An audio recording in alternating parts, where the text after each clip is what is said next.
Ma tahaksime just arendaja seisukohast siis rääkida, et miks me oleme otsustanud siia tulla arendama, mitte kuhugi mujal Eestis.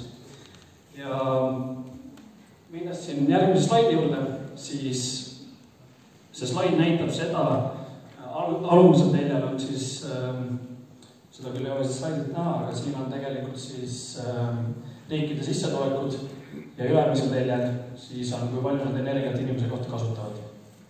Ja nagu näha, siis energiat on meil vaja, et mida rikkamaks ja jõukamaks me tahame saada, seda rohkem energiat iga inimese kohta need riigid üldiselt kasutavad. Ei saa mitte midagi aru, mis see kuradi tabel näitab teil praegu? See tabel näitab seda, et dollarit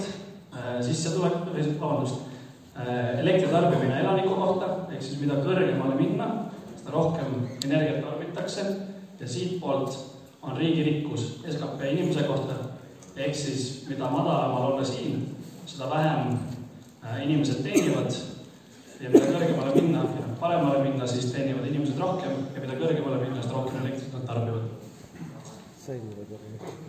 Seda ütlevad ka Eesti ettevõtjad, et kui vaadata, lugeda sellist artiklit nagu Taavi Madibergi kirjutatud arvamuslugu puhta elektri tootmise ja tarbimise hüppelise kasvuta ei saa Eesti jõukaks, siis ta on ka toonud välja Skeletoni juhina, et tööstusinvesteeringud nii Saksamaal, Prantsusmaal kui USA-s, siis puhta taastuvenergia kasutamine on baaseeldus, vastasel juhul, kui kliendid nõustuvad toote eest maksma. Ehk siis tema ütleb väga selgelt, et viis, kuidas Eestis arendada tööstust, on meil vaja taastuvat energiat, rohelist energiat. Ta ütleb veel, et kui neid ei ehita meie, ehk siis neid taastuvenergia võimsusi, siis teevad seda soomlased, lätlased ja leedulased ning nende juurde liiguvad ka kõrgelt lisandväärtusega tööstused. Ja ta teeb siis võrdluse, et see tähendab suhtelisse vaesusse liikumist. Ehk siis, kui me oleme kõigele vastu taastuvenergiat ei arenda, siis on väga raske siia ka meelitada suurt tööstust, et meie jõukust kasvatada. Vabandust, kas tohib üks ettepanek teha? Ma vabandan, tohib. Vabandan, mul oli enne valla esindaja ütles, et jääme ausateks ja niisi. Aga ma sooviksin ka, et ka ettekanded, et nad jääksid ausateks oma ütlemistes. Nad teevad seda oma parima teadmise juures. Aitäh! Aga hüdroenergia... No väga hea, jah. Parim teadmine. Ei tohi. Mis ma oma lastele tulevikus ütlen? Me rääkisime sellest, et me kuulame ära ettekanded ja siis saab järjest küsimusi esitada. No lähme kohe küsimusse juurde. See on liiga teaduslik, lihtne inimene ei saa aru sellest, mitte midagi. Hüdroenergia ja tuuleenergia. 35 aastat hüdroenergia kävitatud ju. Seal olid mingid Saudi Araabiad ja teemad, tooge kuradi... Küsime teemas, kui me niimoodi vahele hakkame ka rääkima ja ei saa ju asjaga edasi minna. Siia kuulama. Ma olen väikemaari inimene. Kust te võtate, et ma ei ole? Ja palun andke neile see võimalus, eks ole? Okei, ma olen teadkama. Et Eestis, see tabel on küll jälle Ameerika ühendriikide kohta, aga see peab paika ka Eestis, et Eestis konkurentsitult kõige odavam viis, kuidas elektrit toota, on tuuleenergiast. See on nii Ameerikas, järgneb päike, siis gaas, hiljem all on juba tuumajaam. Eestis on arendaja oma elektriindeks, see, millega tema suudab elektrit toota umbes 4-5 senti kilovatt-tunni kohta, ehk siis 40-50 eurot megavatt-tunni kohta. Kui tuua järgmine siit odavuselt, mis on gaasijaam, siis gaasijaamaks selleks, et toota 1 megavatt-tundi on vaja vähemalt 2 megavatt-tundi gaasi. Täna on gaasi 60 eurot megavatt-tund, mis tähendab, et vähemalt 120 eurot megavatt-tund maksaks gaasist toodetud elekter. Ehk siis vähemalt 2,5-3 korda kallim. Et igal juhul tuul on Eestis suur võimalus. Ja miks Väike-Maarja vallas, miks Pandivere kõrgustikul, on see, et kõik kohalikud on kindlasti kursis, et siin on väga tuuline. Mitu meetrit sekundis keskmine aastane see tuulekiirus on teil siis? Välja arvutatud, palju on? Küsimused pidid lõpuks. No las ta räägib asjast, tabel on ees. No las ta räägib vastavalt oma ettekandele. See on aeg, eks ole. Mis aeg? No mul ei ole meeles pärast see, et see peaks olla õige näite. Ja inimesed, katsume saavutada kuulamisvõime. see ongi raske, aga katsuge kuulata. Pange palun kirja minu eest. Pange palun minu eest kirja. Tegemist on arendajaga. Ta on spetsialist, te kutsusite spetsialist. Nii, ta oskab ju puusalt tulistada. Olge hea, katsuge kuulata. Kas on raske öelda, mitu meetrit sekundis aasta lõikes on tuulekiirus? Te saate selle vastuse siis, kui te seda pärast... Mul läheb pärast meelest. Me anname teile paberi ja pliiatsi, te saate kirja panna, kui teil nii kehvasti on. Teie lugu pidavalt valla elanikudega. Te ei näita üleolevust valla elanikkude suhtes. Jah, ma soovin seda, et valla elanikud saaksid kuulata. Kas oli raske sinna lisada see keskmine tuulekiirus aasta lõikes? Ei olnud ju. Või võrdlust päiksepaneelid ja hüdroenergia. Miks sa nendest ei räägi? Miks 35 aastat on hüdroenergiat Eestis hävitatud? Ma ei ole hüdroenergia ekspert, aga meil ei ole sellise kõigest, aga ma liigun edasi. Ja kui minna... See on lihtne, kuradi ABC. Iga üks võib minna Global Windatlase leheküljele vaadata keskmise tuulekiiruseid. Miks meie peame seda tegema, kui teie tulete ettekannet kurat tegema meile rahvale? Ma sellest praegu hakkangi räägima. Aga need vastused... Pidavalt valla elanikuga räägi, mitte ülevaleva. Sa ära seleta. Just nimelt. Jah. Palun olge kannatlik ja me jõuame kõikide küsimusteni. Eks ole? Inimesed soovivad kuulata võib-olla.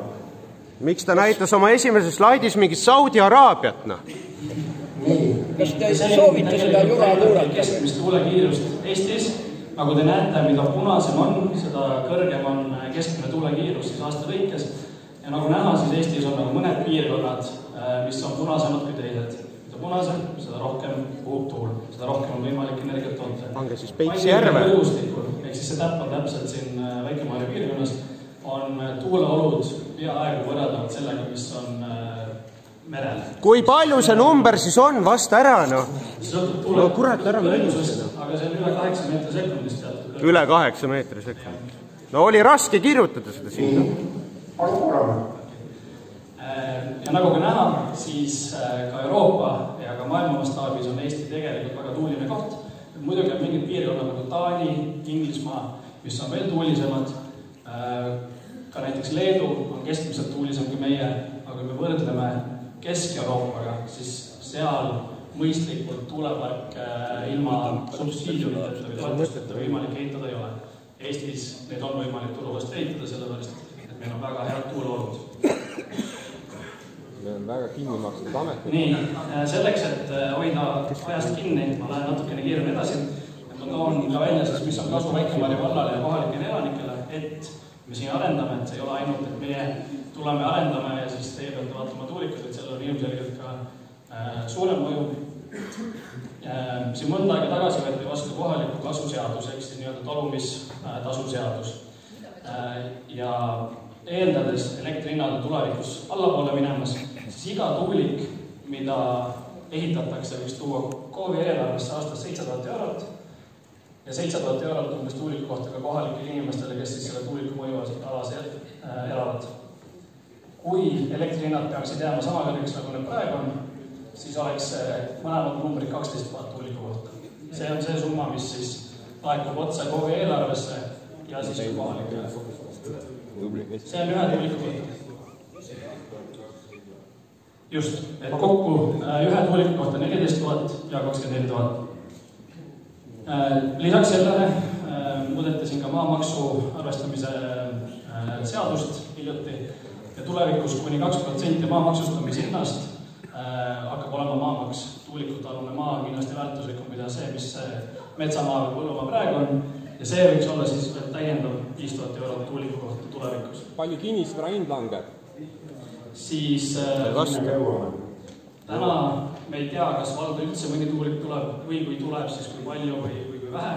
Aga ma tõin näite, et kui valda rajataks 30 tuulikut, siis milline oleks iga-aastane kasu valla eelarvesse kui ka siis kohalikele inimestele. 30 tuulikuga oleks laekumine valla eelarvesse umbes 200 000 eurot ja kohalikele inimestele seal mõjupiirkonnas siis samuti 200 000 eurot. Ehk siis 30 tuulikuga kokku 400 000 eurot. Mul on siin see on öeldud siis umbes 6,5-7 megaste tuulikut. Lisaks. Kui kõrged? See ei sõltu nii väga kõrgusest. Kui kõrged on planeeritud? megavattidest sõltub ju see, kui palju sealt on võimalik elektrit välja saada. Aga palju on? Edasi nende teemadega ja saate küsida. Kui kõrged on tuulikud planeeritud? Maamaks oleks siis 150 000 eurot, ehk siis kokku laekuks valla eelarvesse täiendavalt 350 eurot aastas, mis on 30 aasta kohta siis üle 10 miljoni euro kokku. Ja lihtsalt selleks, et tuua näide, siis et KOV on vaba valima, kuidas ta seda raha kasutab. Leida viise, mis kohalike elule kõige oluline, aga Väike-Maarja valla lasteaia täielik renoveerimine, mis siin ma saan aru just väga hiljuti lõppes, maksis 2,3 miljonit eurot. Miks sa ehid ennast nende kui palju üks tuulik aastas teenib kasumit, kui katsab see 7000, et mitu protsenti see on? Nii, jääme viisakaks. Viisakaks, mis siin vallas? Uue näide ka nii-öelda iga-aastastes kuludes siis Väike-Maarja spordikeskuse eelarve on umbes 300 000 eurot aastas ja huvihariduse huvitegevuse kulud olid 107 000 aastas, ehk siis 30 tuuliku rajamine võiks enam-vähem katta ära need 2 kulu valla eelarvest. Sa saad ennast ehtida nende asjadega, sa tead. Oota, kuskil pakuti pumplat ja kuradi toidukappi. Kui on võimalik ennast ehtida nende sulgedega, siis ta teab seda infot. Aga kui on nagu võrdlus sellega, et kuule meelselt päikesenergia ja hüdroenergia, kuidas me statistiliselt Eesti ajaloo jooksul oleme seda energiat kasutanud ja kuidas me oleme säilitanud seda, siis ei tea mitte midagi. Aga seda, et Väike-Maarja no aga mida ta siis ehib sellega, et Väike-Maarja tuleb lasteaia remont? Mis lasteaia remont siia puutub? Siis viimane, küll oluliselt kaudsem mõju, et ta ju otse valla eelarvesse on siis ka töökohad. Et kui lugeda Väike-Maarja valla arengukava, siis mis on näha, on see, et tööealiste elanike arv aastas 2014 või 2024 on langenud 21%, ehk siis umbes 800 inimesed. See tähendab, et vallal on kindlasti vähem võimalust pakkuda teenuseid, sest et eelarved on üks väiksem. Väga normaalne. Siin ma tooksin näite siis Narvasse rajatud magnetitehasest, kes on oma artiklis selle ettevõtte juht, on kirjutanud, et neil mõjutab otseselt energia selle hinde kättesaadavus ja rahvusvahelised ettevõtted, kes tuleviku investeeringuid teevad, vaatavad 20-30 aasta perspektiivis, kas energiat on või pole. Siin ilmselgelt oleks võimalik toota energiat. Sul on aeg juba. Ja mida nad veel teid välja, mida meie saame pakkuda siin ettevõtetele, kui me rajame, kui meil on õnnestub rajada tuuleparke, on see, et nad said 18 miljonit eurot toetust oma tehase rajamiseks, aga elektrivõrguga liitumise eest maksid nad kohe 4-5 miljonit eurot tagasi oma liitumispunkti ehitamiseks. Meie saame pakkuda siin kohalikele ettevõtetele liitumispunkti, otseliini, et hoida kokku võrgu kulude pealt, mis on ettevõtetele väga huvitav. Meil on väga palju ettevõtted on meiega suhelnud, kuhu meie plaanime enda tuuleparke, päikseparke, et nad saaksid sinna liituda. Ja sellega ma tegelikult tõmbakski kokku, et Väike-Maarjasse ei pruugi tulla 1000 töökohta, nagu magnetitehas Narva planeerib, aga kui siia tuleks isegi mõni 100 täiendavat töökohta tänu sellele, siis see efekt on hästi valla eelarvele ja kohalikule üle väga suur.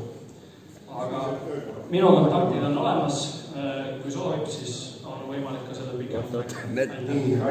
Küsimused tulevad asja käigus. Ei, miks pärast asja käigus? Me tahaks kohe küsida. Ja, aga me leppisime kokku. Ei ole leppinud. Mismoodi? Kellega sa kokku leppisid? Ole istuda. See ei olnud kokku. Istuda ole. No kas te tahate kohe rääkida ja küsida? Tahaks härra esitada küsimuse. Te saate küsida härra käest ka. Härra Olev, ole kina võtta istuda. Marko, ma tänan sind. Et kõik saate küsida õigel ajal. Ja selles mõttes õigel ajal, et kuulame ettekanded ära, siis on need küsimused koos. Nii, Heiki Valver, arendaja esindaja, vabandust, minu viga, on siis keskkonnamõjude hindamisega tegelev inimene, planeerija,